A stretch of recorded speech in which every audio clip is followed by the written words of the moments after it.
several days each month for meetings of the Commission of Fine Arts, which reviews and approves architectural plans submitted by the federal and District of Columbia governments. As she continued selecting clothes to pack, Laura explained to Nelson, "If I took the call from Mrs. Carey, it would escalate. The next story will be, Mrs. Carey talked to Mrs. Bush. I don't want this to be news. I don't want reporters to grab this and start beating up on Teresa Carey. She doesn't know how to talk to the media. She blurts things out. You can't blurt." Despite Laura's excuses for Teresa Hines, her comments in the USA Today interview were not off-the-cuff responses during a high-pressure press conference. They were part of a recorded Q&A. Hines had apparently forgotten that for 10 years, Laura had been an elementary school teacher and librarian at inner-city schools. Hines also appeared to be implying that women who don't have jobs and devote themselves to raising a family are unworthy of respect. Soon after this, Press Secretary Gordon Jondreau called Laura at the residence to say that a new Gallup poll for USA Today and CNN showed that 74% of Americans had a favorable opinion of her. Only 16% had an unfavorable opinion. "We're going to get those 16%, Jondreau told Laura jokingly. "We're going to wring their necks and get them over to us." The following year, Laura's approval rating would soar to 85%, according to a Gallup poll. Since opinion polls first began asking about them in 1939, no First Lady had received a higher rating. After Hillary Clinton and Oprah Winfrey, Laura Bush was the most admired woman in America. At the table that night, in the pale green family dining room, Laura took the same positive approach to Teresa Hines's remark as she had in public. Bush had been campaigning that day in Iowa, Minnesota, and Wisconsin. His arrival for dinner at 8 p.m. did not have to be announced. Laura and Pamela Nelson could hear the helicopter, Marine One, landing on the south lawn. After Bush took his place at the dinner table, he said grace. "Sometimes I've been asked to say grace, which is a little nerve-wracking because of where you are and maybe who is sitting around the table," Nelson observed. "You never know who is going to be asked. So you have a little prayer just in case he goes, 'Pam, go pray.'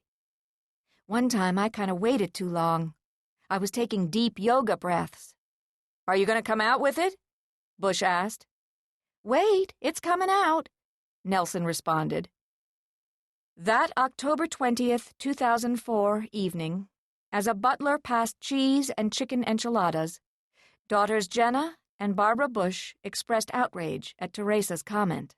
Typically, Jenna was the more vocal. "You know, Mom, she put down every woman who raised their children," Jenna said. "She was saying that's not a real job.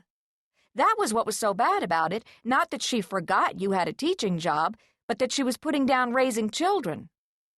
Meanwhile, Nelson, a vegetarian, selected a chicken enchilada by mistake.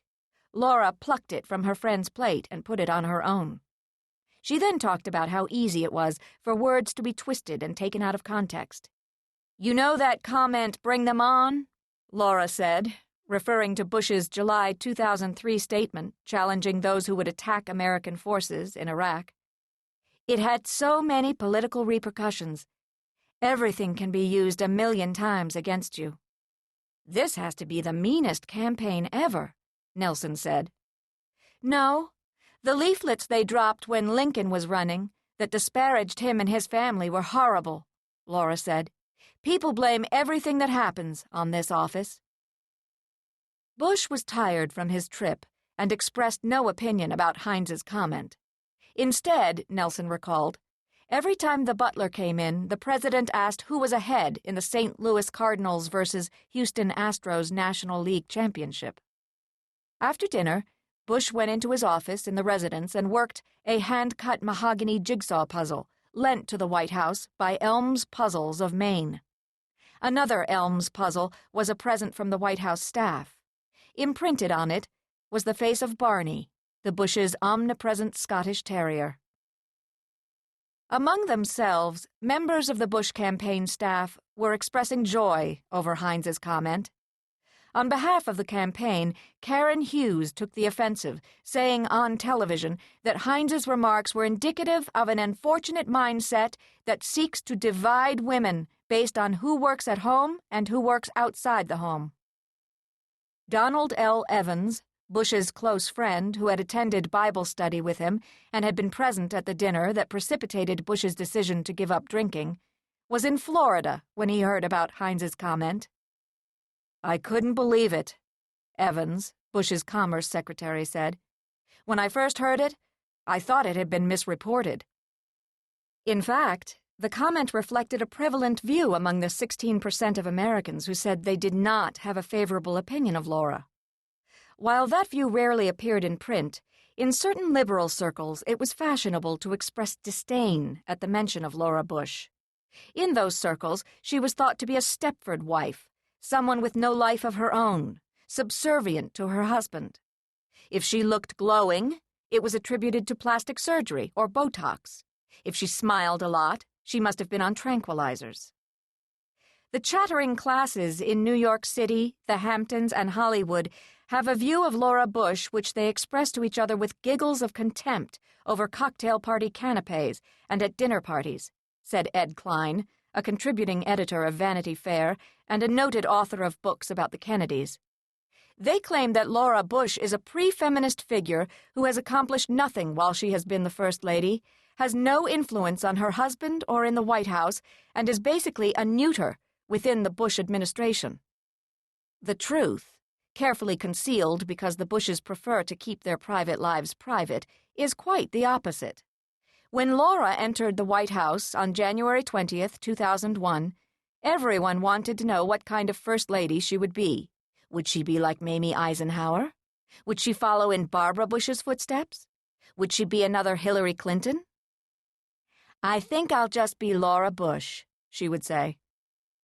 On Saturday, April 30th, 2005, the world got a glimpse of what she meant by these words when Laura pushed aside the leader of the free world and stole the show at the White House Correspondents Association dinner.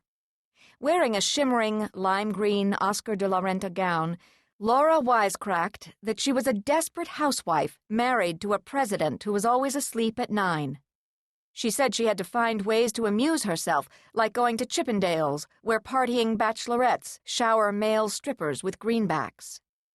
Replayed constantly on the air, Laura's stand-up routine with its impeccable comedic timing turned the First Lady into a glittering star. But while the routine catapulted her to a new status, it did not answer the question of who she really was or just what role she plays in influencing her husband and shaping his administration. Unknown to the public, the Bush administration asks for Laura Bush's opinion and for any suggestions she might have on possible appointments and on issues affecting a range of agencies dealing with subjects that she has committed herself to promoting or in which she has a strong interest. They include such areas as education, the arts, women's rights, juveniles with social problems, AIDS, libraries, and the humanities. Because of her, budgets for some agencies have been increased or not cut. In one case, a well-connected top political appointee who had engaged in deceit never took his post because of her take on the issue. Craig Stapleton, who is married to Bush's cousin Debbie, was a partner with Bush in the Texas Rangers baseball team and is one of the Bush's close friends. Since the 1980s, the Stapletons have vacationed each year with George and Laura, have spent every election night with them, and are frequent visitors at the White House, Camp David, and the Crawford Ranch. "Laura has tremendous influence," Stapleton said. "She doesn't say, 'I think you ought to put private accounts in Social Security,' but she has a tremendous sense of what the right thing to do is at the right time. He listens to her more attentively than anyone else. Sometimes when you talk to him, he's a busy guy and he's thinking of other things. When Laura is talking to him, he's all ears. She is invariably right, even in situations where he misses. She doesn't miss." Stapleton, who was named by Bush to be ambassador to the Czech Republic.